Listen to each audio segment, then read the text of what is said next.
ವೀಕ್ಷಕರೇ ನಮಸ್ತೆ. ಸಮಾಜಮುಖಿ ಕೆಲಸಗಳು ನನ್ನ ಕಣ್ಣಿಗೆ ಸುಮಾರು ಅವ್ರಿಗೆ ಯಾವುದೇ ಒಂದು ಈಗ ನಮ್ಮಲ್ಲೇ ಹಾಸನ ಜಿಲ್ಲೆಯಲ್ಲೇ ತಗೊಂತ ಹೇಳಿದ್ರೆ ಒಬ್ಬ ರೈತ ಹೋಗಿ ಮೇಲೆ ಕೂರ್ತಾರೆ.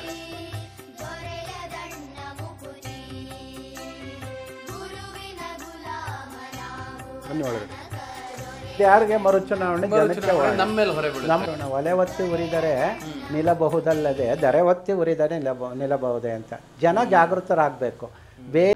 ಸ್ನೇಹಿತರೆ ನಮಸ್ತೆ, ಎಲ್ಲರೂ ಹೇಗಿದ್ದೀರಿ? ಈಗ ನಾವು ಹಾಸನ ಜಿಲ್ಲೆಯ ಹೊಳೆನರಸೀಪುರ ತಾಲೂಕಲ್ಲಿದ್ದೀವಿ. ಒಬ್ಬರು ವ್ಯಕ್ತಿನ ಪರಿಚಯ ಮಾಡಿಸ್ತೀನಿ.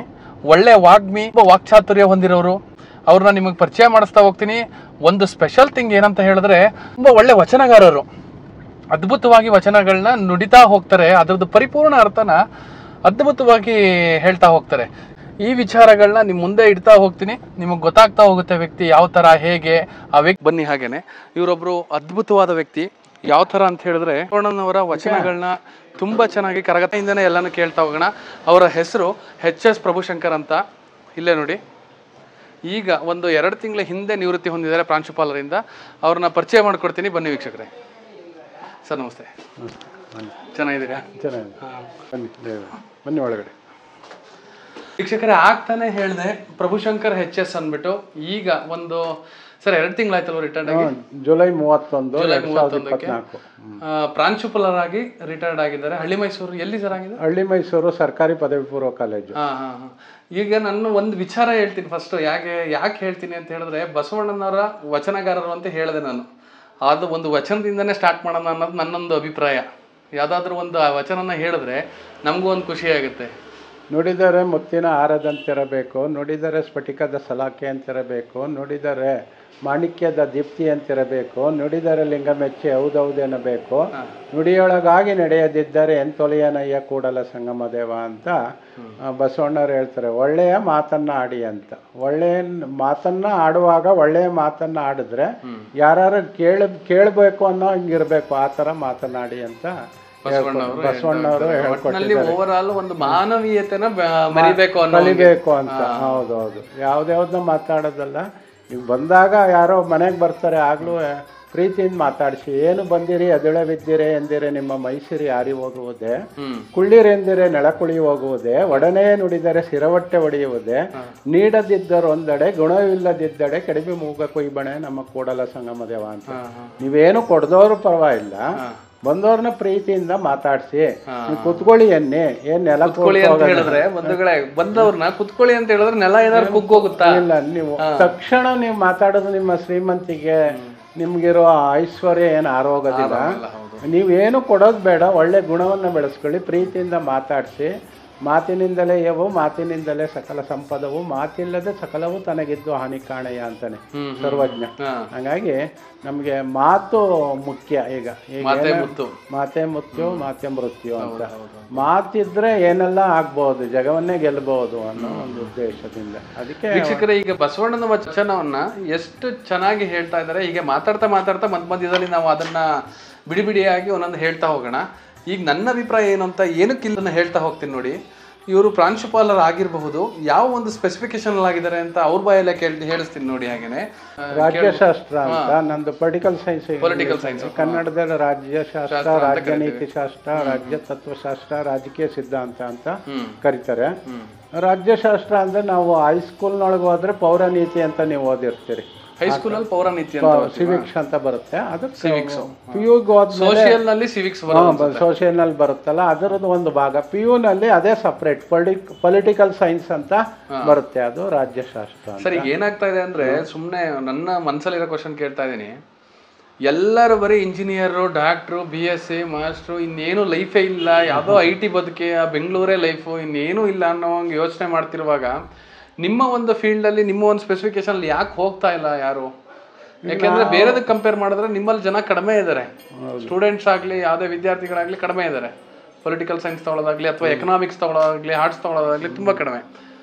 ಏನು ನಿಮ್ಮ ಒಂದು ಕಾರಣ ಏನದಕ್ಕೆ? ಈಗ ನಾವು ಈಗಿನ ವ್ಯವಸ್ಥೆ ಒಳಗೆ ಮಕ್ಕಳಿಗೆ ಏನಾಯ್ತು ಅಂದ್ರೆ ಡಾಕ್ಟ್ರು, ಇಂಜಿನಿಯರು ಎರಡೇ ಆಪ್ಷನ್, ಇನ್ನೇನು ಹೇಳೋದಿಲ್ಲ. ಮತ್ತೆ ಇನ್ನು ಅದರಲ್ಲೇನೋ ಫೇಲ್ ಆದವ್ರು ಪೊಲೀಸ್ ಆಯ್ತೀನಿ, ಕಂಡಕ್ಟರ್ ಆಗ್ತೀನಿ, ಡ್ರೈವರ್ ಆಯ್ತೀನಿ ಅಂತಾರೆ. ಟೀಚರ್ ಆಗ್ತೀನಿ ಅನ್ನೋರೇ ಇಲ್ಲ. ಟೀಚರ್ ಆಗ್ತೀವಿ ಅನ್ನೋರೇ ಇಲ್ಲ. ಇಲ್ಲ ಇಲ್ಲ. ಆಮೇಲೆ ಬೇಸಿಕ್ ಆಗಿ ಇಲ್ಲ ಅನ್ನೋದಕ್ಕೆ ಈಗ ಗೌರ್ಮೆಂಟ್ ಶಾಲೆಗಳು ಗೌರ್ಮೆಂಟ್ ಶಾಲೆ ಮುಚ್ಚೋಗ್ತಾ ಇದ್ದಾವೆ ಅಂದ್ರೆ ಖಾಸಗಿ ಶಾಲೆ ವ್ಯಾಮೋಹ ಬಂದ್ಬಿಟ್ಟಿದೆ. ಮಕ್ಳಿಗೆ ಇಂಗ್ಲಿಷ್ ಬೇಕು, ಇಂಗ್ಲಿಷ್ಗೆ ಹೋದ ತಕ್ಷಣ ಅವ್ನು ಇಂಜಿನಿಯರ್ ಡಾಕ್ಟರ್ ಎಡ ಕಾಣೋದು. ಸೈನಿಕ ಆಗ್ತೀನಿ ಅನ್ನೋರು ಕಡಿಮೆ, ಇಲ್ಲ ಹೊಲ ಉದ್ದು ರೈತ ಆಗ್ತೀನಿ ಅನ್ನೋರು ಇಲ್ಲ. ನಮ್ಗೆ ಅನ್ನ ಬೆಳ್ಕೊಡೋರು ಯಾರು ಅನ್ನೋದು ಮುಂದಕ್ಕೆ ಕಷ್ಟ ಆಗ್ತದೆ. ಈಗ ಎಲ್ಲಾರ್ಗೂ ಅದೇ ಚಿಂತನೆ ಇರೋದ್ರಿಂದ ನಮಗ್ ಪಾಠ ಮಾಡೋರೇ ಸಿಗ್ತಾ ಇಲ್ಲ. ಈಗ ಸರ್ ಹೇಳ್ತಿರೋದು ಯಾವ ತರ ಅಂತ ಹೇಳಿದ್ರೆ ಟೀಚರ್ಸ್ ಗಳೇ ಕಡಿಮೆ ಆಗ್ತಾ ಇದಾರೆ. ಏನು ಸಿಗದೆ ಇದ್ದನ್ ಮೇಷ್ಟ್ರಾಗಿ ಹೋಗೋ ಅನ್ನೋ ಪರಿಸ್ಥಿತಿ ಬಂದ್ಬಿಟ್ಟೈತೆ. ಮುಂದೆ ಮತ್ತೆ ಕಾಲಚಕ್ರ ಚೇಂಜ್ ಆಗುತ್ತೆ, ಉರುಳುತ್ತೆ. ಮತ್ತೆ ಶಿಕ್ಷಕ ವೃತ್ತಿ ಶ್ರೇಷ್ಠ ವೃತ್ತಿ, ಶಿಕ್ಷಕ ವೃತ್ತಿ ಶ್ರೇಷ್ಠ ವೃತ್ತಿ ಅದು ಮತ್ತೆ ವಾಪಸ್ ಆಗ್ತದೆ.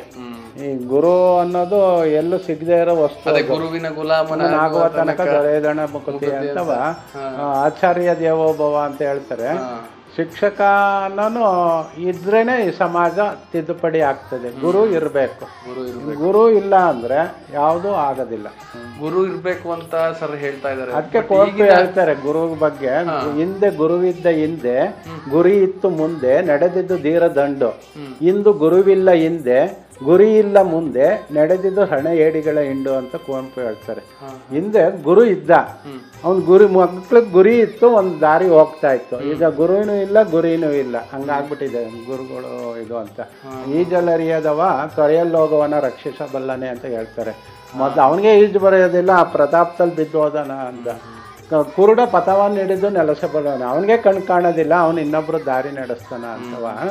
ಅದಕ್ಕೆ ಹಿಂದೆನೇ ಹೇಳ್ತಾರೆ, ಕೃತಯುಗದಲ್ಲಿ ಶ್ರೀಗುರು ತನ್ನ ಶಿಷ್ಯನಿಗೆ ಬಡಿದು ಬುದ್ಧಿಯ ಕಲಿಸಿದಡೆ ಆಗಲಿ ಮಹಾಪ್ರಸಾದ ವಂದನೆಯ. ತ್ರೇತಾಯುಗದಲ್ಲಿ ಶ್ರೀಗುರು ತನ್ನ ಶಿಷ್ಯನಿಗೆ ಬೈದು ಬುದ್ಧಿಯ ಕಲಿಸಿದಡೆ ಆಗಲಿ ಮಹಾಪ್ರಸಾದ ವಂದನೆಯ. ದ್ವಾಪರ ಯುಗದಲ್ಲಿ ಶ್ರೀಗುರು ತನ್ನ ಶಿಷ್ಯನಿಗೆ ಜಂಗಿಸಿ ಬುದ್ಧಿಯ ಕಲಿಸಿದಡೆ ಆಗಲಿ ಮಹಾಪ್ರಸಾದ ವಂದನೆಯ. ಕಲಿಯುಗದಲ್ಲಿ ಶ್ರೀಗುರು ತನ್ನ ಶಿಷ್ಯನಿಗೆ ವಂದಿಸಿ ಬುದ್ಧಿಯ ಕಲಿಸಿದಡೆ ಆಗಲಿ ಮಹಾಪ್ರಸಾದವೆಂದನೆ. ನಿಮ್ಮ ಕಲಿಯುಗದ ಕಲಿತನವ ಕಂಡು ನಾನು ಬೆರಗಾದನೆಯ ಅಂತ ವಚನಕಾರರು ಹೇಳ್ತಾರೆ. ಒಂದು ಕಾಲದಲ್ಲಿ ಹೊಡಿತಿದ್ರು, ಒಂದು ಕಾಲದಲ್ಲಿ ಬೈತಿದ್ರು, ಒಂದು ಕಾಲದಲ್ಲಿ ಶಿಕ್ಷೆ, ನಮ್ಗೆಲ್ಲ ಕಿವಿ ಹಿಡಿಸೋರು, ಓಡಿಸೋರು, ಅವೆಲ್ಲ ಒಂದೊಂದು ಮೆಥಡ್. ಈಗೆಲ್ಲ ಬನ್ನಿ ನಮಸ್ಕಾರ, ಕ್ಲಾಸ್ ತಗೋತೀವಿ ಬನ್ನಿ, ನೋಟ್ಸ್ ಕೊಡ್ತೀವಿ ಬನ್ನಿ, ಇಂಪಾರ್ಟೆಂಟ್ ಹೇಳ್ತೀವಿ ಅಂತ ಹೇಳ್ತೀವಿ. ಮಕ್ಕಳನ್ನೇ ಕರೆದು ನಮಸ್ಕಾರ. ಮಕ್ಳಿಗೆ ಹೊಡೆಯಂಗಿಲ್ಲ, ಈಗ ಬೈಯಂಗಿಲ್ಲ. ಒಬ್ಬನೇ ಮಗ, ಮಕ್ಕಳು ಯಾಕೆ ನಾನೇ ಒಂದು ಏಟು ಹೊಡೆದಿಲ್ಲ, ಯಾಕೆ ಹೊಡೆದಿದ್ದೀರಿ ಅಂತಾರೆ. ಬೈದ್ರೆ ಯಾಕೆ ಬೈದ್ರಿ, ನಾವೇ ಬೈಯೋದಿಲ್ಲ ಅಂತಾರೆ. ಮಕ್ಕಳು ಹೇಳಿದ್ದು ಕೇಳಿದೆ ಫ್ರೀ ಆಗಿ ಓಡಾಡ್ತಾ ಇದ್ದಾರೆ. ಕಲಿಕೆ ಕಷ್ಟ ಅನ್ಕೊಂಬಿಟ್ಟು ಆರಾಮಾಗಿದ್ದಾರೆ. ಆ ಥರ ಇದೆ. ಈಗ ರಾಜಕೀಯಕ್ಕೆ ಯಾಕೆ ಬರ್ತಾ ಇಲ್ಲ, ರಾಜ್ಯಶಾಸ್ತ್ರ ಓದ್ತಾ ಇಲ್ಲ. ನಿಮ್ಮ ರಾಜ್ಯಶಾಸ್ತ್ರ, ನಿಮ್ಮ ಒಂದು ಸ್ಪೆಸಿಫಿಕೇಶನ್ ಇರೋದು ರಾಜ್ಯಶಾಸ್ತ್ರ ಇರೋದ್ರಿಂದ ಈಗ ನಮಗ್ ಗೊತ್ತಿರೋ ಹಂಗೆ ಬಂಧುಗಳೇ, ಈಗ ಪೊಲಿಟಿಷಿಯನ್ಸ್ ಈಗ ಮುಖ್ಯಮಂತ್ರಿ ಆಗಿದ್ದಾರೆ, ಉಪಮುಖ್ಯಮಂತ್ರಿಗಳಾಗಿದ್ದಾರೆ, ಅವರೆಲ್ಲರೂ ಕೂಡ ಬೇರೆ ಬೇರೆ ಎಜುಕೇಶನ್ ಮುಗಿಸ್ಕೊಂಡ್ಬಂದು ABVP ಅಂತ ಸಂಘ ಎಲ್ಲ ಇತ್ತು, ಅವೆಲ್ಲ ಮುಗಿಸ್ಕೊಂಡ್ಬಂದು ಅವ್ರು ಯಾವುದೇ ಒಂದು ಬ್ಯಾಕ್ ಗ್ರೌಂಡ್ ಇರಲಿಲ್ಲ ಸರ್ ಅವರಿಗೆಲ್ಲ. ಅವ್ರಿಗೆ ಯಾವುದೇ ಒಂದು, ಈಗ ನಮ್ಮಲ್ಲೇ ಹಾಸನ ಜಿಲ್ಲೆಲೇ ತಗೊಂತ ಹೇಳಿದ್ರೆ ಒಬ್ಬ ರೈತ ಹೋಗಿ ಮೇಲೆ ಕೂರ್ತಾರೆ. ಹೌದು, ಅವ್ರ ಬ್ಯಾಕ್ ಗ್ರೌಂಡ್ ಇರಲಿಲ್ಲ ಆಗ. ಈಗಿನ ಒಂದು ಟ್ರೆಂಡ್ ಏನಾಗ್ತಾ ಇದೆ ಅಂತ ಹೇಳಿದ್ರೆ ಯಾರೂ ಕೂಡ ಆ ಒಂದು ಫೀಲ್ಡ್ಗೆ ಬರ್ತಾ ಇಲ್ಲ, ಪಾಲಿಟಿಕ್ಸ್ ಫೀಲ್ಡ್ಗೆ ಬರ್ತಾ ಇಲ್ಲ. ನಿಮ್ಮ ಅಭಿಪ್ರಾಯ ಏನು ಹೇಳ್ತೀರ ಅದಕ್ಕೆ? ರಾಜಕೀಯಕ್ಕೆ ಈಗ ದುಡ್ಡಿರೋರು ಮಾತ್ರ ಬರ್ತಾವ್ರೇನೋ ಅಂತ ಒಂದು ಕಡೆ ಅನಿಸುತ್ತೆ. ಒಂದು ಹಂತದಲ್ಲಿ ಹೋದ್ರೆ ಅಧಿಕಾರಕ್ಕೋಸ್ಕರ ದುಡ್ಡು ಖರ್ಚು ಮಾಡಿ ಬಂದು ಅದು ಒಂಥರ ವ್ಯವಹಾರ. ನೀವು ಫ್ಯಾಕ್ಟ್ರಿ ಮಾಡ್ತೀರಿ, ಬಂಡವಾಳ ಹಾಕ್ತೀರಿ, ಮತ್ತೆ ಬಂಡವಾಳ ದುಡ್ಕೋಬೇಕು, ಅದು ಆ ಉದ್ದೇಶ. ಇದು ರಾಜಕೀಯನೂ ಒಂದು ದುಡಿಮೆಗೆ ಅನ್ನಂಗೆ ಕಾಣ್ತಾ ಇದೆ. ಅವ್ರು ಹೇಳ್ತಾರೆ ಜನಸೇವೆ ಜನಾರ್ದನ್ ಸೇವೆ ಅಂತ. ಸರ್ಕಾರದ ಕೆಲಸ ದೇವರ ಕೆಲಸ, ವಿಧಾನಸೌಧದ ಮುಂದೆ ಎಲ್ಲ ಹಂಗಂದ್ರೆ ದೇವ್ರು ಮಾಡ್ಕೊತಾನೆ, ನಮ್ದೇನಿಲ್ಲ ಅನ್ನೋ ಪರಿಸ್ಥಿತಿ ಐತೆ. ಈಗಲೂ ರಾಜಕೀಯ ಪೂರ ಕೆಟ್ಟೋಗೈತೆ ಅಂದ್ರೆ ಇಲ್ಲ, ಕೆಟ್ಟಿಲ್ಲ. ಕೆಲವರು ಒಳ್ಳೆಯವರು ಇದ್ದಾರೆ, ಸರ್ವಿಸ್ ಮಾಡೋರು ಇದ್ದಾರೆ, ಸೇವೆ ಮಾಡೋರು ಇದ್ದಾರೆ. ಯುವಕರಿಗೆ ಆಸಕ್ತಿ ಕಡಿಮೆ ಆಗ್ಬಿಟ್ಟಿದೆ ಈ ಫೀಲ್ಡ್ ಬರಕ್ಕೆ.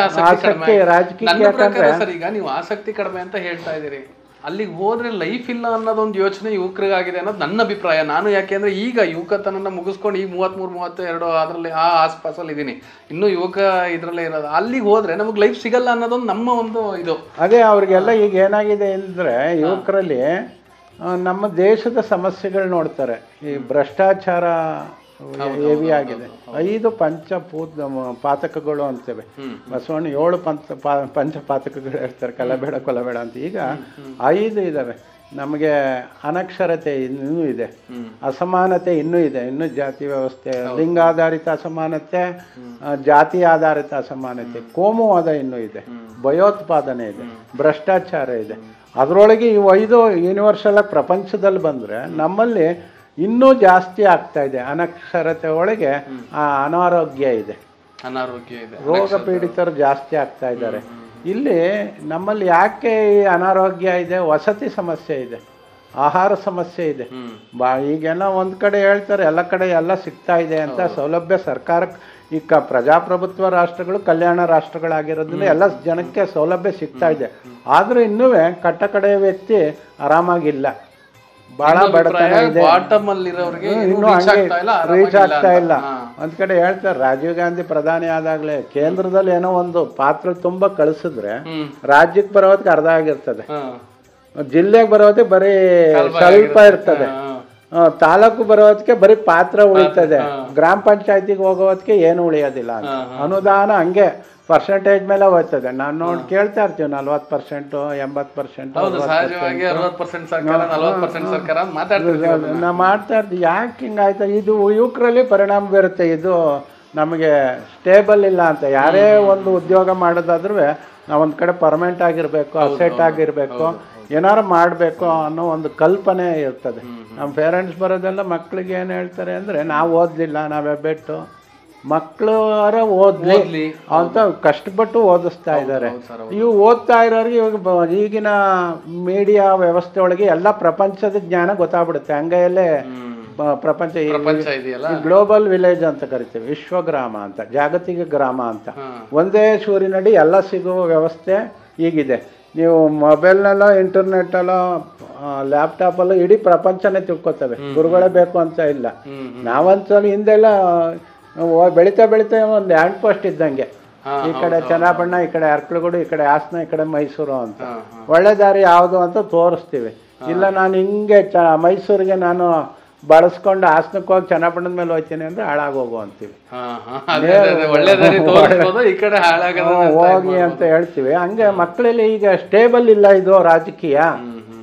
ನಾವು ಪರ್ಮನೆಂಟ್ ಆಗಿ ಗೆಲ್ಲಕ್ಕಾಗಿಲ್ಲ. 5 ವರ್ಷ ಆಯಿತು ಅಂದರೆ ಮತ್ತೆ ಚುನಾವಣೆ ಸುಧಾರಣೆಗಳು ಆಗ್ತಾ ಇದ್ದಾವೆ, ಆದರೆ ಸಾಲದು. ಈ ಅಮೇರಿಕ ಚುನಾವಣೆ ಪದ್ಧತಿ ಇದೆಯಲ್ಲ, ಆ ಥರ ಭಾರತದಲ್ಲಿ ಬಂದರೆ ಇಲ್ಲೂ ಸಾಧ್ಯ ಆಗೋದು. ಅಮೇರಿಕದಲ್ಲಿ 2 ಬಾರಿ ಅಧ್ಯಕ್ಷ ಆಗಕ್ಕೆ ಅವಕಾಶ, ಒಬ್ಬ ವ್ಯಕ್ತಿ. ಇಲ್ಲಿ ನೋಡಿ 90 ವರ್ಷ 92 ವರ್ಷ ಇನ್ನೂ ನಾವು ರಾಜಕೀಯದಲ್ಲಿ ಇರ್ತಾರೆ, ನಿಂತ್ಕೋತಾ ಇರ್ತಾರೆ. ಏಜ್ ಲಿಮಿಟ್ ಮಾಡಿಲ್ಲ.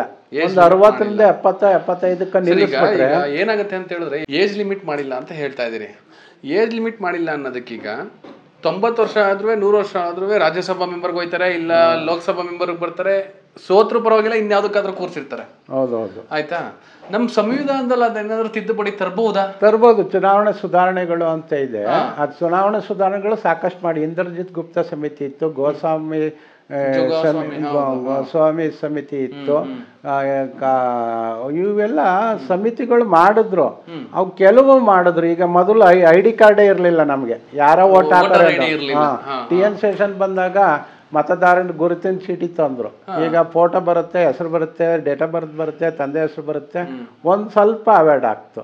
ನೆಕ್ಸ್ಟು ರಾಜೀವ್ ಗಾಂಧಿ ಪ್ರಧಾನಿ ಆದಾಗ 18 ವರ್ಷಕ್ಕೆ ಇಳಿಸಿದ್ರು. 21 ಇದ್ದಿದ್ದನ್ನ ಯುವಕರು ಬುದ್ಧಿವಂತರು ಇರ್ತಾರೆ, 21 ವರ್ಷ ಲೇಟ್ ಮಾಡೋಣ ಅಂತವ. ಆಮೇಲೆ EVM ತಂದ್ರು, electronic voting machine. Control unit ಇರುತ್ತೆ, ಬ್ಯಾನೆಟ್ ಇರುತ್ತೆ. ಈಗ ನಮ್ಮ ದೇಶದಿಂದಲೇ ಬೇರೆ ದೇಶಕ್ಕೆ ಹೋಗ್ತಾ ಐತೆ. ಇನ್ನು ಚುನಾವಣೆ ವೆಚ್ಚದ ತಂದ್ರು. ಕೆಲವು ಸುಧಾರಣೆಗಳು ತಂದಿದ್ದಾರೆ. ಆದರೆ ಒಬ್ಬ ವ್ಯಕ್ತಿ ಒಂದೇ ಸಲ ಒಂದೇ ಕ್ಷೇತ್ರದಲ್ಲಿ ನಿಲ್ಲಿ ಅಂತ ಇನ್ನೂ ತಂದಿಲ್ಲ. 2 ಕಡೆ ನಿಲ್ತಾರೆ. 2 ಗೆದ್ರು ಒಂದು ರಾಜೀನಾಮೆ ಕೊಡ್ತಾರೆ. ಈಗ ರಾಹುಲ್ ಗಾಂಧಿ ವಯನಾಡಲ್ಲಿ ಗೆದ್ರು, UP ಒಳಗೆ ಗೆದ್ರು.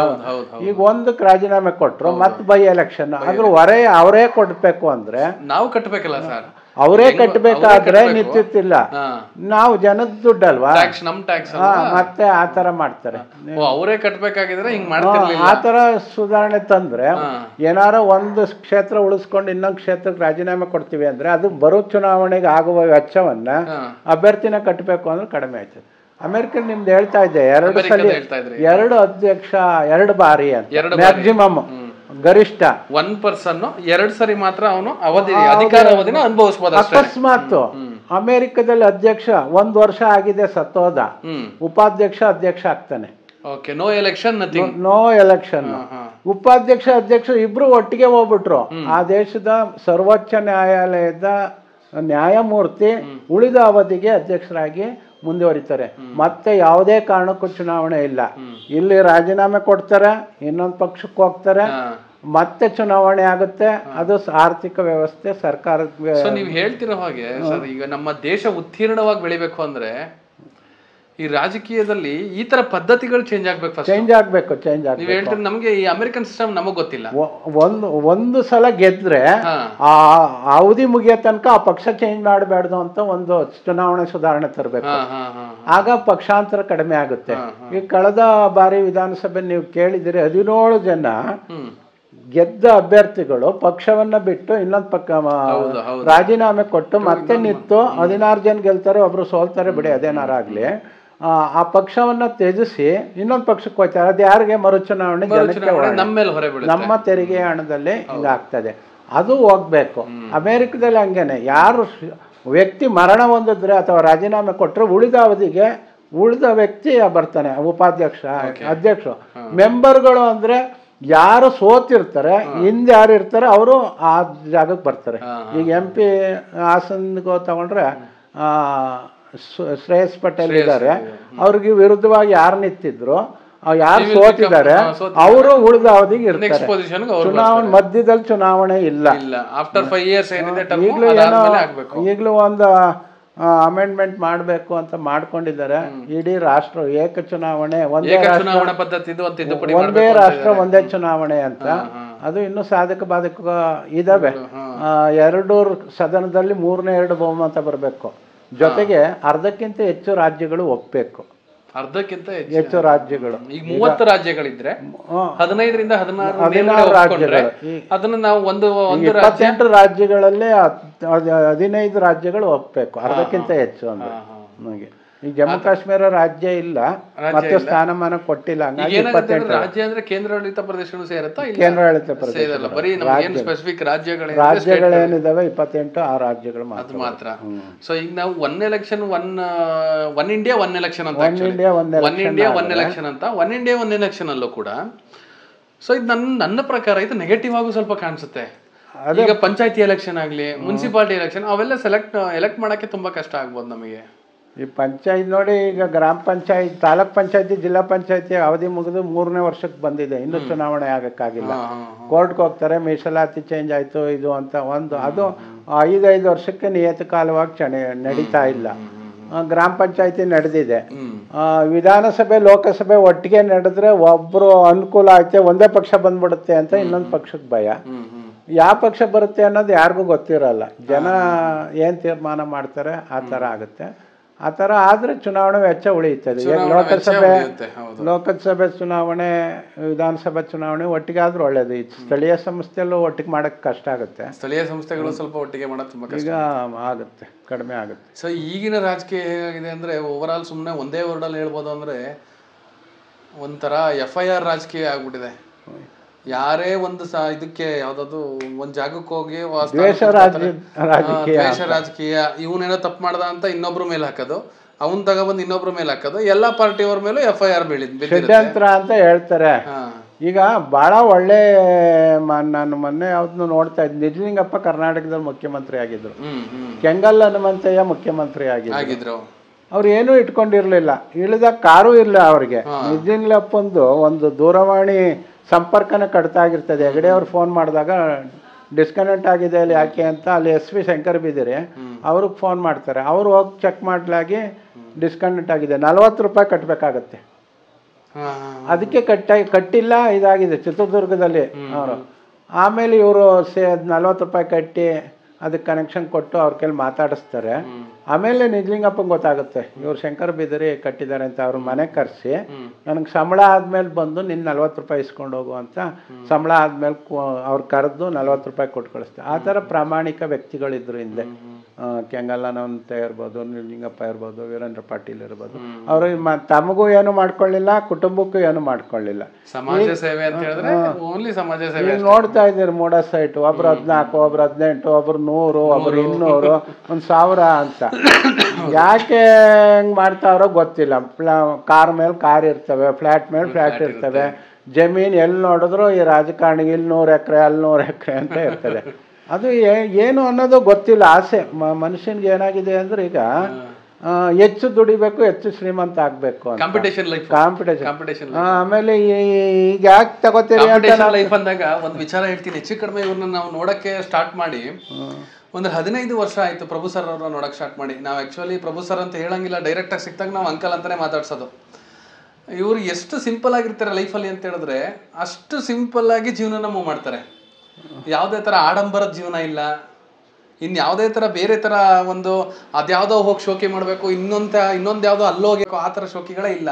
ಅಷ್ಟು ಅದ್ಭುತವಾದ ವ್ಯಕ್ತಿ. ನಾನು ಅದಕ್ಕೋಸ್ಕರನೇ ಈ ವಿಚಾರ ಇಲ್ಲಿಂದಾನೇ ಹೊರಗಡೆ ಬಂದ್ರೆ ಚೆನ್ನಾಗಿರುತ್ತೆ ಅನ್ನೋ ಒಂದು ಉದ್ದೇಶಕ್ಕೋಸ್ಕರ ಇದನ್ನ ಮಾತಾಡಿಸ್ತಾ ಇರೋದು. ವೀಕ್ಷಕರೇ, ಈಗ ಮನುಷ್ಯನಿಗೆ ಆಸೆಗಳು ಜಾಸ್ತಿ ಆಗ್ತಾ ಇದೆ. ಬಡತನಕ್ಕೆ ಉಂಬುವ ಚಿಂತೆ, ಉಣಲಾದರೆ ಉಡುವ ಚಿಂತೆ, ಉಡಲಾದರೆ ಇಡುವ ಚಿಂತೆ, ಇಡಲಾದರೆ ಎಂಡಿರ ಚಿಂತೆ, ಎಂಡಿರಾದರೆ ಮಕ್ಕಳ ಚಿಂತೆ, ಮಕ್ಕಳಾದರೆ ಬದುಕಿನ ಚಿಂತೆ, ಬದುಕಾದರೆ ಕೆಡುಕಿನ ಚಿಂತೆ, ಇಂತೂ ಹಲವು ಚಿಂತೆಯಲ್ಲಿದ್ದವರ ಕಂಡೆ ನಿನ್ನ ಚಿಂತೆಯಲ್ಲಿದ್ದವರ ನಾ ಕಾಣೆ ಅಂತ ದೇವರ ದಾಸಿಮಯ್ಯ ಒಂದು ಕಡೆ ಹೇಳ್ತಾರೆ. ಏನೂ ಇಲ್ಲ ಅಂದ್ರೆ ಊಟ ಆಯಿತು ಅಂದರೆ ಬಟ್ಟೆ ಆಯಿತು ಅಂದರೆ ಇಟ್ಕೋಬೇಕು ಅಂದರೆ ನೋಡ್ಕೊಳ್ಳೋಕೆ ಹೆಂಡ್ತಿ ಬೇಕು ಅಂತ, ಹೆಂಡ್ತಿ ಆದರೆ ಮಕ್ಕಳು, ಗಂಡು ಹೆಣ್ಣು, ಅವ್ರಿಗೆ ಎಜುಕೇಷನ್, ಬದುಕಾದ್ರೆ ಕೆಡುಕಿನ ಚಿಂತೆ. ಹಿಂಗೆಲ್ಲ ಕೆಡುಕಾಗ್ಬಿಟ್ರೆ ಆಮೇಲೆ ಸತ್ತೋಯ್ತೀನಲ್ಲ ಅಂತ ಒಂದು ಚಿಂತೆ. ಹಿಂಗೆ ಒಂದೊಂದು ಚಿಂತೆಯಲ್ಲಿ ಇರ್ತಾರೆ. ಈಗ ರಾಜಕಾರಣಿಗಳು ಭಾಳ ಜನ ಆಸ್ತಿ ಮಾಡೋದ್ರಲ್ಲಿ ನಿರತರಾಗಿರ್ತಾರೆ. ಈ ಪ್ರಾಮಾಣಿಕರು ಹುಡುಕ್ತಿದೆ ಅಂದರೆ ಸಿಗೋದಿಲ್ಲ. ಹಿಂದೆ ಬಸವಣ್ಣವರು ತಮ್ಮ ಆಸ್ಥಾನದಲ್ಲಿ ಭಂಡಾರ ಸಿಕ್ತಾಗ ಅದು ಬಿಜ್ಜಳಿನಂಗೆ ಕೊಡ್ತಾರೆ. ಅವ್ರು ನಿನ್ಗೊಂದು ಸ್ವಲ್ಪ ತಗೊಂಡ್ರು ಬೇಡ ಅಂತಾರೆ. ಅವ್ರು ಏನು ಹೇಳ್ತಾರೆ, ಅನ್ನದೊಳಗೊಂದ ಅಗಳ, ನೂಲಿನೊಳಗೊಂದು ಎರೆಗೆ ಆಸೆ ಪರಧನಕ್ಕಾಸೆ ಪಟ್ಟನಾದರೆ ಎನ್ನ ತಲೆದಂಡ ಅಂತಾರೆ. ನನಗೆ ಅನ್ನದೊಳಗೊಂದು ಅಗಳೂ ಬೇಡ, ಈ ನೂಲಿನ ಸೀರೆ ಒಳಗೆ ಒಂದು ಎರೆ ನೂಲು ಬರುತ್ತಲ್ಲ ಅದು ಬೇಡ, ಪರಧನಕ್ಕೆ ನಾನು ಆಸೆ ಪಡೋದಿಲ್ಲ ಅಂತ ಹೇಳ್ತಾರೆ. ನಮಗೆ ಬೇಡ ಅಂತ ಅವ್ರು ಹೇಳ್ತಾರೆ. ಪಾಪಿಯ ದನ ಪ್ರಾಯಶ್ಚಿತ್ತಕ್ಕಲ್ಲದೆ ಸತ್ಪಾತ್ರಕ್ಕೆ ಸಲ್ಲದಯ್ಯ, ನಾಯಿ ಹಾಲು ನಾಯಿಗಲ್ಲದೆ ಪಂಚಾಮೃತಕ್ಕೆ ಸಲ್ಲದಯ್ಯ ಅಂತ ಹೇಳ್ತಾರೆ. ಈಗ ನೋಡಿ ಎಷ್ಟಿರಲಿ ನಮಗೆ ಬೇಕು ಅಂತಾರೆ. ಕನಕದಾಸರು ಅಷ್ಟೇ. ಅವ್ರು ಕನಕದಾಸರಾಗದೆ ಚಿನ್ನ ಸಿಗುತ್ತೆ, ಅದನ್ನ ಸಮಾಜಕ್ಕೆ ಹಂಚ್ತಾರೆ. ಒಳ್ಳೆ ಕೆರೆ ಕಟ್ಸೋಕ್ಕೆ, ಬಾವಿ ಕಟ್ಸೋಕ್ಕೆ, ರೋಡ್ ಮಾಡೋಕ್ಕೆ. ಈಗ ಸಿಕ್ಕರೆ ಏನಿಲ್ಲ ನಮಗೆ ಇರಲಿ ಅಂತ ಹೇಳ್ತಾರೆ. ಈಗ ನೋಡಿ ಎಲ್ಲಿ ನೋಡಿ ಮೋಸ, ವಂಚನೆ, ಅತ್ಯಾಚಾರ, ಭ್ರಷ್ಟಾಚಾರ. ಯುವಕರು ಇದ್ಮೇಲೆ ಇದು ಪ್ರಭಾವ ಬೀಳ್ತಾರೆ. ಮತ್ತೆ ಯುವಕರು ಬೆಳೀಲಿ ಅಂತ ರಾಜಕಾರಣಿಗಳು ಇಷ್ಟಪಡೋದಿಲ್ಲ, ತುಣಿಯಕ್ಕೆ ನೋಡ್ತಾ ಇದ್ದಾರೆ. ಹಂಗಾಗಿ ಯುವಕರು ರಾಜಕೀಯಕ್ಕೆ ಈಗ ಕಡಿಮೆ ಬರ್ತಾರೆ. ಅಣ್ಣಾ ಹಜಾರೆ ನೇತೃತ್ವದಲ್ಲಿ ಲೋಕಪಾಲ್ ತಂದರು. ಈಗ ಲೋಕಪಾಲ್ ತಂದರು. ಎಲ್ಲ ರಾಜಕೀಯ ಒಂದು ಲೋಕಾಯುಕ್ತ ಇದೆ ಕರ್ನಾಟಕದಲ್ಲಿ, ಅದಕ್ಕೆ ಇನ್ನೊಂದು ABC ತಂದರು. ಮತ್ತು ಅದು ಹೋಯ್ತು, ಮತ್ತು ಲೋಕಾಯುಕ್ತ ಬಂತು. ಈ ಲೋಕಪಾಲು ಅಣ್ಣಾ ಹಜಾರೆ ಮತ್ತು ಕೇಜ್ರಿವಾಲ್ ಅವರೆಲ್ಲ ನೋಡಿ ತಂದರು. ಈ ಕೇಜ್ರಿವಾಲೇ ಜೈಲಲ್ಲ ಅವರೇ ಯಾವುದೋ ಒಂದು ಭ್ರಷ್ಟಾಚಾರದಲ್ಲಿ, ಅವರು ಭ್ರಷ್ಟಾಚಾರ ಇಂಡಿಯಾ ಅಗೇನೆಸ್ಟ್ ಕರಪ್ಷನ್ ಅಂತ IIC ಅಂತ ಮಾಡ್ತಾರೆ, ಅವರೇ ಜೈಲಲ್ಲಿದ್ದಾರೆ. ಈಗ ಯಾರು ಸರಿ, ಮತ್ತೆ ಯಾರು ನಾನು ತಪ್ಪು ಮಾಡಿದ್ದೀನಿ ಅನ್ನೋದಿಲ್ಲ. ನಾನು ಈ ಸ್ಥಾನದಲ್ಲಿದ್ದಾಗ ನನ್ನ ಸರಿ, ಆ ಕಡೆಗೆ ಹೋದಾಗ ತಪ್ಪು ಅಂತ ಹೇಳ್ತಾರೆ. ಆದ್ರೆ ಗೋಪಾಲಗೌಡರು ಅಂತ ಸಮಾಜವಾದಿಗಳಿದ್ರು, ಜಯಂತ್ ಪಟೇಲ್ ಅಂತರಿದ್ರು, ಅವರೆಲ್ಲ ಸಮಾಜಮುಖಿ ಕೆಲಸಗಳನ್ನ ಭ್ರಷ್ಟಾಚಾರವಾಗಿ ರಹಿತವಾಗಿ ಮಾಡ್ತಾ ಇದ್ರು. ಈಗಿನ ರಾಜಕಾರಣಿಗಳು ಆಗ್ತಾ ಇಲ್ಲ. ಏನೋ ನಾವು ಭಾಳ ಜನಕ್ಕೆ ಕೇಳಿದ್ರೆ ದುಡ್ಡು ಹಾಕಿರ್ತೀವಿ, ಇನ್ನೇ ಮಾಡೋದು ತಗೊಳ್ಳೇಬೇಕು ಅಂತಾರೆ. ಸಾಲ ಮಾಡಿ ಜಮೀನು, ಕೆಲವರು ಎಲ್ಲ ಜಮೀನೆಲ್ಲ ಮಾರಿ ಮತ್ತೆ ತಗೊಳ್ತಾರೆ. ಕೆರೆಯ ನೀರನ್ನು ಕೆರೆಗೆ ಚೆಲ್ಲಿ ವರವ ಪಡೆದವರಂತೆ ಕಾಣಿರೋ ಅರಿಯ ಕರುಣದಳಾದ ಭಾಗ್ಯವ ಹರಿಸಮರ್ಪಣೆ ಬಾರಿ ಬದುಕಿರೋ ಅಂತ. ಇಲ್ಲೇ ತಗೊಳ್ಳೋದು, ಇಲ್ಲಿಗೆ ಹಾಕೋದು. ಇದು ರಾಜಕೀಯ ಒಂಥರ ವ್ಯವಹಾರ ಆಗಿದೆ. ನಾವು ಮೊನ್ನೆ ಶಿಕ್ಷಕರ ಚುನಾವಣೆ, ಪದವೀಧರ ಚುನಾವಣೆ ಎಲ್ಲ ನೋಡಿದೆ. ಅದಕ್ಕೂ MLC ಎಲೆಕ್ಷನ್, ಅದಕ್ಕೂ ದುಡ್ಡು ಕೊಡೋ ವ್ಯವಸ್ಥೆಯನ್ನ, ಒಂದು ವಿಧಾನ ಪರಿಷತ್ ಸದಸ್ಯರು, ಮೇಲ್ಮನೆ ಸದಸ್ಯರು, ರಾಜ್ಯಸಭೆ ಸದಸ್ಯರು, ದುಡ್ಡಿರೋರಿಗೆ. ಇತ್ತೀಚೆಗಂತೂ ದುಡ್ಡಿರೋರಿಗೆ ರಾಜಕೀಯ ಆಗ್ಬಿಟ್ಟಿದೆ. ದುಡ್ಡಿಲ್ಲ ಅಂದ್ರೆ ಅವನು ಎಲೆಕ್ಷನ್ಗೆ ನಿಲ್ಲೋದಿಲ್ಲ ಅನ್ನಂಗಾಗಿದೆ. ಆದ್ರೂ ಕೆಲವರು ನಿಲ್ತಾ ಇದ್ದಾರೆ. ಕೆಲವರು ದುಡ್ಡಿಲ್ದಾನೆ, ಏನಿಲ್ದಾನೆ ಜನರ ಅಭಿಪ್ರಾಯದ ಮೇಲೂ ನಿಲ್ತಾ ಇದ್ದಾರೆ, ಜಾತಿ ಇಲ್ದಾನೇನು ನಿಲ್ತಾ ಇದ್ದಾರೆ, ಗೆಲ್ತಾ ಇದ್ದಾರೆ. ಈಗ ನಿಮ್ ಪ್ರಕಾರ ಈಗ ಜಾತಿ ಅನ್ನೋದು ಬಂತಲ್ಲ, ಈಗ ರಾಜಕೀಯದಲ್ಲಿ ಜಾತಿ ಪದ್ಧತಿ ಭಾಗಶಃ 1947ರಿಂದ ಯಾವಾಗ ನಮ್ಮ ಒಂದು ಇದು ಕುತ್ಕೊಂಡ್ರು ನಮ್ಮ CM ಚೇರು ಮತ್ತೆ ಸಂವಿಧಾನ ಎಲ್ಲ ನಮ್ಗೆ ಯಾವಾಗ ಒಪ್ಪಿಸ್ಕೊಂಡು ಅಲ್ಲಿಂದನೂ ಪ್ರಾರಂಭ ಆಗಿದೆ. ಸ್ಪೆಷಲಿ ರಾಜಕೀಯದಲ್ಲಿ ಜಾತಿ ಪದ್ಧತಿ, ಜಾತಿ ಈಗ ನಮ್ಮವರು ಅದು ಇದೆ, ಒಂದೊಂದ್ ಕಡೆ ಜಾತಿ ಇದೆ. 52 ಮೊದಲು ಚುನಾವಣೆ ಆಗ್ತದೆ ಲೋಕಸಭೆ ಒಳಗೆ. 57 62 ಆಗುತ್ತೆ, 67 ಆಗುತ್ತೆ, 77 ಆಗುತ್ತೆ, ಮತ್ತೆ 80ಕ್ಕೆ ಚುನಾವಣೆ ಆಗುತ್ತೆ. ಮಧ್ಯಂತರ ಚುನಾವಣೆ ಆಗುತ್ತೆ, ಜನತಾ ದಳ ಮತ್ತೆ ಸರ್ಕಾರ ಬಿದ್ದಾಗ 84 ಆಗುತ್ತೆ, 89 ಆಗುತ್ತೆ, 91 ಆಗುತ್ತೆ, 96 ಆಗುತ್ತೆ, 98 ಮತ್ತೆ 2000. ಆಮೇಲೆ ನಂತರದಲ್ಲಿ 5 ವರ್ಷಕ್ಕೆ ಚುನಾವಣೆ ನಡೀತಾ ಇದೆ. 2004, 2009, 2014, 2019, 2024. ಈಗ 18 ಚುನಾವಣೆ ಲೋಕಸಭಾ ಚುನಾವಣೆಗಳು ಆಗಿದೆ. ಈ ಮಧ್ಯಂತರ ಚುನಾವಣೆ ಆಗಕ್ಕೂ ಕಾರಣ ಈ ಪಕ್ಷಾಂತರಗಳು. ಅಂದ್ರೆ ಈ ಪಕ್ಷದಿಂದ ಈ ಪಕ್ಷ ಸರಿಯಾಗಿ ಕೆಲಸ ಮಾಡಿದ್ರೆ ಮತ್ತು ಆ ಪಕ್ಷ ಈ ಪಕ್ಷ ಅಂದು ಆಗ್ತಾ ಇರೋದು ದೇಶದ ಆರ್ಥಿಕ ಹೊಣೆಯನ್ನ ಏರಿಸ್ತಾ ಇದೆ. ಚುನಾವಣೆ ವೆಚ್ಚ ಬಹಳ ಜಾಸ್ತಿ ಆಗ್ತಾ ಇದೆ, ಬಹಳ ಆಗ್ತಾ ಇದೆ. ಕಳೆದ ಚುನಾವಣೆ ಒಳಗೆ 14,400 ಕೋಟಿ ಏನೋ ಚುನಾವಣೆ ವೆಚ್ಚ ಆಗಿದೆ ಅಂತ ಸರ್ಕಾರದ್ದು, ಜನದ ಅಲ್ದೇನೆ. ಇವ್ರಿಗೆ ಇಷ್ಟು ಅಂತ ಕೊಟ್ಟಿರ್ತಾರೆ, 75 ಲಕ್ಷನ ಕೊಟ್ಟಿರ್ತಾರೆ ಲೋಕಸಭೆ ಒಳಗೆ. ಇವ್ರದ್ದು ಎಷ್ಟು ಕೋಟಿ ಆಗುತ್ತೆ ಗೊತ್ತಾಗಲ್ಲ. ವಿಧಾನಸಭೆ 25 ಅಂತ ಹೇಳಿದ್ರೆ one India one election best rule ಹಾಕ್ಬೇಕು ಅಂತ. ಇದು ಈ ಪ್ರಜಾಪ್ರಭುತ್ವ ಇರುತ್ತೆ. ಈಗ ಇಂಗ್ಲೆಂಡ್ ಅಲ್ಲಿ, ಅಮೆರಿಕ, ಫ್ರಾನ್ಸ್ ಎಲ್ಲ ಪ್ರಜಾಪ್ರಭುತ್ವ ರಾಷ್ಟ್ರಗಳೇ. ಈಗ ಪ್ರಜಾಪ್ರಭುತ್ವದ ಯುಗ ಅಂತೆಲ್ಲ ಕರಿತೀವಿ. ಭಾಳ ರಾಷ್ಟ್ರಗಳು ಪ್ರಜಾಪ್ರಭುತ್ವನೇ ಬೆಸ್ಟ್. ಜನರಿಗೆ ಎಲ್ಲ ಹಕ್ಕುಗಳು ಸಿಗ್ತವೆ ಇಲ್ಲಿ, ಮೂಲಭೂತ ಹಕ್ಕುಗಳು. ಬಹಳ ಚೆನ್ನಾಗಿದ್ದಾರೆ ಜನ. ಹಿಂದಿನ ಪರಿಸ್ಥಿತಿಗೆ ಹೋಲಿಸ್ಕೊಂಡ್ರೆ ಜನ ಚೆನ್ನಾಗಿದ್ದಾರೆ. ಈಗಿನ ಪರಿಸ್ಥಿತಿಗೆ ಅಷ್ಟೊಂದು ಹಾಳಾಗಿ ಹೋಗಿಲ್ಲ. ಆದರೆ ಈಗ ಜನಪ್ರತಿನಿಧಿಗಳೇ ಭ್ರಷ್ಟರಾದಾಗ ನಾವು ಇನ್ಯಾರಿಗೆ ಕಂಪ್ಲೇಂಟ್ ಮಾಡೋಣ ಅನ್ನಂಗೆ ಆಗಿದೆ. ಈಗ ನಮ್ಮ MLA, ನಮ್ಮ MP ಭ್ರಷ್ಟರು ಅಂದರೆ ನಾವು ಇನ್ಯಾರಿಗೆ ಕಂಪ್ಲೇಂಟ್ ಮಾಡೋಣ ಅಂತ. ವೀಕ್ಷಕರೇ, ಏನಂತ ಹೇಳಿದ್ರೆ ಒಂದು ಸಣ್ಣ ವಿಚಾರ ಕಂಪ್ಲೇಂಟ್ ಮಾಡೋಣ ಅಂತ ಇದು ಹೇಳ್ತಾ ಇದಾರಲ್ಲ, ಇನ್ಯಾರು ಕಂಪ್ಲೇಂಟ್ ಭ್ರಷ್ಟರಾಗ್ತಾ ಇದ್ದಾರೆ ಅಂತ ಹೇಳಿದ್ರೆ, ಭ್ರಷ್ಟರಾಗದು ಯಾವಾಗ? ಸಹಜವಾಗಿ ನಿಮ್ಮೆಲ್ಲರಿಗೂ ಗೊತ್ತಿರುತ್ತೆ, ನಾವೇ ಸ್ಟಾರ್ಟ್ ಮಾಡತ್ತಾನೆ ಭ್ರಷ್ಟತನ. ಯಾವುದೋ ಒಂದು ಲೈಸೆನ್ಸ್ ಮಾಡ್ಸೋಕೋ ಇಲ್ಲ DL ಮಾಡ್ಸೋಕೋ ಹೋಗಿರ್ತೀರಿ, RTO ಆಫೀಸಿಗೆ ಸುಮ್ಮನೆ 500 ರೂಪಾಯಿ ಕೊಟ್ಬಿಟ್ಟು ಡೈರೆಕ್ಟ್ ಕಾನೂನುಬದ್ಧವಾಗಿ RTIನ ಯೂಸ್ ಮಾಡಿಕೊಂಡು RTO ಆಫೀಸ್ಗೆ ಹೋಗಿ 100% ಯಾವುದೇ ಒಂದು ರೂಪಾಯಿನೂ ಕೊಡ್ದಾನೆ ನೀವು ಮುಗಿಸ್ಕೊಂಬರ್ಬೋದು. ನಮ್ಮಿಂದನೇ ಭ್ರಷ್ಟತೆ ಸ್ಟಾರ್ಟ್ ಆಗೋದು. ಫಸ್ಟ್ ಆಫ್ ಆಲ್ ರಾಜಕೀಯ ವ್ಯಕ್ತಿಗಳನ್ನ ಸೈಡ್ಗಿಡಿ. ಭ್ರಷ್ಟತೆ ಪ್ರಾರಂಭ ಆಗದೆ ನಾನು ಹೋಗಿ 500 ರೂಪಾಯಿ ಕೊಟ್ಟು 5 ನಿಮಿಷ ಕೆಲಸ ಮುಗಿಸ್ಕೊಂಬರ್ಬೇಕು, ಅಲ್ಲಿಂದ ಸ್ಟಾರ್ಟ್ ಆಯಿತು ಅಂತ ಹೇಳಿದ್ರೆ ನಮ್ಗೀಗ ಸರ್ ಹೇಳೋವಂಗೆ ಭ್ರಷ್ಟಾಚಾರನ ನನ್ನ ಪ್ರಕಾರ ನಿಲ್ಲಿಸ್ಬೋದು ಅಂತ ನಾನು ಅನ್ಕೊಳ್ತೀನಿ. ಈಗ ನಾವು ಪ್ರಾಮಾಣಿಕರಾಗಿ, ಈಗ ನಂದೇ ರಿಟೈರ್ಡ್ ಆಯ್ತು, ಪೆನ್ಷನ್, ಟ್ರೆಜರಿಗೆ ಹೋದ್ರೆ ನನ್ಗೆ ಎಷ್ಟು ಬರುತ್ತೋ 1 ರೂಪಾಯಿ ಜಾಸ್ತಿ ಕೊಡಕ್ ಬರಲ್ಲ. ಅವರು ಕೊಡಕ್ ಬರಲ್ಲ ನಿಮಗೆ. ನಾನೇನು ಅಷ್ಟೇ ಕೊಡೋದು. ನಾನೇನು ನನಗೆ ಅರ್ಜೆಂಟು, ನಾನು ಹೋಗಿ ಮತ್ತೆ ಕಾಯ್ಬೇಕು, ಲೇಟ್ ಆಗುತ್ತೆ, ಏನೋ ಕಮಿಟ್ಮೆಂಟ್ ಐತೆ ಅಂತ ಎಷ್ಟೋ ದುಡ್ಡು ಕೊಟ್ಟು ಮಾಡಿಸ್ಕೊಂಡ್ರೆ ನಂದೇ ತಪ್ಪು. ಅದಕ್ಕೆ ಹೇಳ್ತಾರೆ ಬಸವಣ್ಣ, ಒಲೆ ಒತ್ತಿ ಉರಿದರೆ ನಿಲ್ಲಬಹುದಲ್ಲದೆ ದರೆ ಒತ್ತಿ ಉರಿದರೆ ನಿಲ್ಲಬಹುದೇ ಅಂತ. ಜನ ಜಾಗೃತರಾಗಬೇಕು. ಬೇಲಿಯ ಎದ್ದು ಒಲವ ಮೇದಡೆ, ಕೆರೆಯ ನೀರನ್ನು ಏರಿ ನುಣ್ಬಡೆ, ತಾಯಿ ತನ್ನ ಮನೆಯಲ್ಲಿ ಕಳುವಡೆ, ತಾಯಿ ಹಾಲು ಮಗುವನ್ನು ನಂಜಾಗಿ ಕೊಳ್ಳುವಡೆ, ನಾ ಇನ್ಯಾರಿಗೆ ದೂರಲ್ಲಯ್ಯ ಅಂತ. ಯಾರು ಕಾಪಾಡಬೇಕೋ ಅವರೇನೆ ಭ್ರಷ್ಟಾಚಾರದಲ್ಲಿ ಸಿಗಾಕೊಂಡ್ರೆ ಜನ ಇನ್ಯಾರು ಕೇಳ್ತಾರೆ. ಅದಕ್ಕೆ ಜನ ಆರಿಸುವಾಗ ಯೋಗ್ಯರನ್ನ, ಸಜ್ಜನರನ್ನ, ಭ್ರಷ್ಟಾಚಾರ ಇಲ್ಲದೆ ಇರೋರನ್ನ ಆರಿಸ್ಬೇಕು. ಏನೋ ಭ್ರಷ್ಟಾಚಾರ ಮಾಡಿದ್ರು ನೆಕ್ಸ್ಟ್ ಚುನಾವಣೆಯಲ್ಲಿ ಅವ್ರು ಸೋಲಿಸ್ಬೇಕು. ರಿಪೀಟ್ ಮಾಡಬೇಡಿ ಅಂತ. ಒಬ್ಬ ವ್ಯಕ್ತಿ ಗೆದ್ದಿರ್ತಾನೆ ಅಂತ ಹೇಳಿದ್ರೆ ನೆಕ್ಸ್ಟ್ ಎಲೆಕ್ಷನ್ ಅವನನ್ನ ಗೆಲ್ಸೋದ್ ಬೇಡ, ನಾವು ಬೇರೆಯವ್ರೊಬ್ಬರನ್ನ ಗೆಲ್ಸೋಣ. ಅವರು 5 ವರ್ಷ ಯಾವ ತರ ಮಾಡ್ತಾರೆ ಅನ್ನೋದನ್ನ ಒಂದು ಪರೀಕ್ಷೆಗೆ ಇಟ್ಟು ನೋಡೋಣ ಅಂತ ಸರ್ ಹೇಳ್ತಿರೋದು ಅದನ್ನ. ಹಾಗಾಗಿ ನಾವು ಯಾರು ಕಾಪಾಡಬೇಕೋ ಅವರೇ ನಮಗೆ ಮುಳುವಾಗ್ತಾ ಇದ್ದಾರೆ, ಸಮಾಜಕ್ಕೆ ಕಂಟ ಆಗ್ತಾ ಇದ್ದಾರೆ. ಅಂದ್ರೆ ಅಂತ ವ್ಯಕ್ತಿಗಳನ್ನು ಬದಲಾವಣೆ ಮಾಡಿದ್ರೆ ಇನ್ನು ಎಲ್ಲ ಒಂದು ಕಾಲಚಕ್ರ ಇದೊಂದ್ ಕಡೆ ಏರುತ್ತೆ ಮತ್ತೆ ಇಳಿಯುತ್ತೆ, ತಿರುಗ್ತಾ ಇರ್ತದೆ, ಬದಲಾವಣೆ ಆಗ್ತದೆ. ಆಶಾವಾದಿಗಳಾಗ್ಬೇಕು ನಾವು. ಬರೀ ನಾವು ನಿರಾಶಾವಾದಿ ಆದ್ರೆ ನಮ್ಗೆ ಯಾಕೆ ಅಂತ ಈಗ ಬಹಳ ಜನ ತಮ್ಮದು ಮಾತ್ರ ನೋಡ್ಕೊತಾವ್ರೆ. ನನಗೆ ಯಾಕೆ ಯಾರೋ ಏನಾರ ಮಾಡ್ಕೊಳ್ಳಿ, ಏನೋ ಆಗಲಿ.